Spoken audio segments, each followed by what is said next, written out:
গুজরাট উত্তরপ্রদেশের পর এবার পশ্চিমবঙ্গ সমাজবিরোধী কার্যকলাপের বিরুদ্ধে কড়া আইন আনার পথে এগোলো এই রাজ্যের বিজেপি সরকার। বিধানসভায় আনা হচ্ছে the West Bengal public safety and control of anti social activities bill 2026। লক্ষ্য নিরাপত্তা বৃদ্ধি, শান্তি ও শৃঙ্খলা বজায় রাখা এবং সমাজবিরোধী কার্যকলাপ কার্যকরভাবে প্রতিরোধ ও নিয়ন্ত্রণ। ক্ষমতায় এসেই শুভেন্দু অধিকারী ইঙ্গিত দিয়েছেন সমাজবিরোধী কার্যকলাপ রোধ করতে কঠোর আইন আনা হবে। গুন্ডা দমন তো হবে, গুন্ডাদের সম্পত্তিও বাজেয়াপ্ত করব। কোন রাষ্ট্রবিরোধী কাজ ঋষি অরবিন্দের ভূমিতে হবে না, ডক্টর শ্যামাপ্রসাদ মুখার্জির ভূমিতে হবে না, নেতাজি সুভাষচন্দ্র বসুর কর্মভূমিতে হবে না, কোন রাষ্ট্রবিরোধী কাজ হবে না। বিলের গেজেট নোটিফিকেশন হয়েছে বুধবার।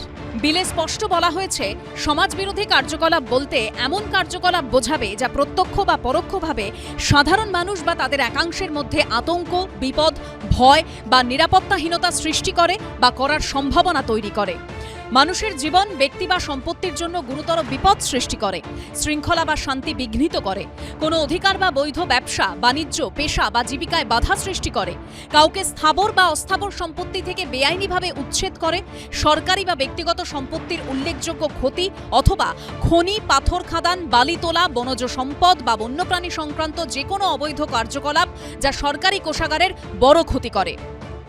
গত তৃণমূল রাজত্বে আমরা দেখেছি যে কি ধরনের দুর্নীতি এবং দুর্বৃত্তায়ন ঘটেছে। আজকে যে বিজেপির যে নতুন সরকার এসছেন তারা অনেক কিছু পদক্ষেপ নিচ্ছেন যেগুলো দেখে মনে হচ্ছে সত্যি সেগুলো সঠিক পদক্ষেপ। বিজেপি সরকার সত্যিকারের সমাজবিরোধী কার্যকলাপ বন্ধ করতে চাইছেন বা জননিরাপত্তা দিতে চাইছেন। উল্টো দিকটা কিন্তু থাকবে যে কতটা তারা গণতান্ত্রিক ব্যবস্থার, সংসদীয় ব্যবস্থার মুখ বন্ধ করতে চাইছেন। ফলে আমাদের অপেক্ষা করতে হবে রূপায়ণের। যতদিন সেটা আমরা দেখতে না পাচ্ছি ততদিন কিন্তু এই যে বিজেপির রাজ্য সরকার তাদের উদ্দেশ্যটা পরিষ্কার হবে না। গুন্ডা বলতে কাদেরকে বোঝানো হবে তাও স্পষ্ট করে দেওয়া হয়েছে বিলে। যিনি নিজে অথবা কোনো দল, গ্যাং বা সিন্ডিকেটের সদস্য বা নেতা হিসেবে নিয়মিতভাবে সমাজবিরোধী কার্যকলাপ করার চেষ্টা করেন, উস্কানি দেন, প্রচার করেন, অর্থ যোগান দেন বা সহায়তা করেন। ভারতীয় ন্যায় সংহিতা 2023-এর ধারা 111 বা 112-র অধীনে শাস্তিযোগ্য অপরাধে চার্জশিট পাওয়া কোনো ব্যক্তি, অস্ত্র আইন 1959, মাদক আইন 1985, অনৈতিক পাচার আইন 1956 বা 1908 সালের বিস্ফোরক আইনে শাস্তিযোগ্য অপরাধ করার চেষ্টা করেন, সাহায্য করেন, প্রচার করেন বা অর্থ যোগান দেন এমন ব্যক্তি। সমাজের কাছে বিপজ্জনক ও দুর্ধর্ষ ব্যক্তিকেও গুন্ডা হিসেবে বিলে উল্লেখ করা হয়েছে। এটা যে স্পেসিফিক একটা আইন আসছে তো ভালো, এটা শুধু করলে হবে না, এটা দেখা যায় ওই কনফিসকেটেড করার পাওয়ারটা দেয় কি না।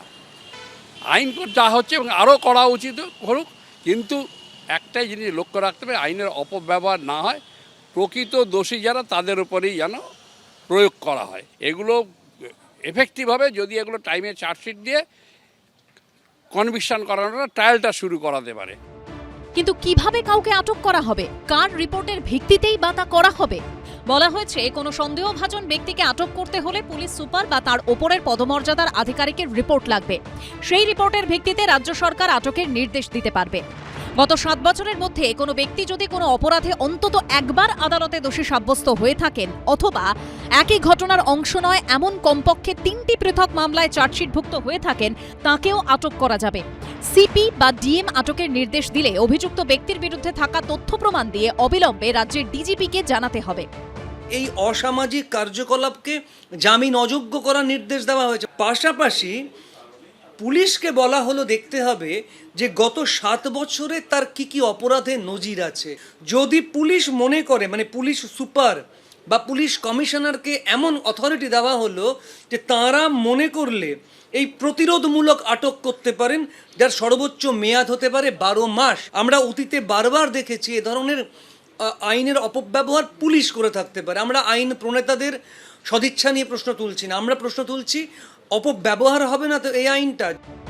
সোমবার এই বিলের সঙ্গেই পেশ হতে চলেছে West Bengal maintenance of public order 1972 আইনের সংশোধনী বিলও। উজ্জ্বল মুখোপাধ্যায়, রুমা পাল ও আবির দত্তর রিপোর্ট, এবিপি আনন্দ। এবিপি আনন্দ, এগিয়ে থাকে, এগিয়ে রাখে।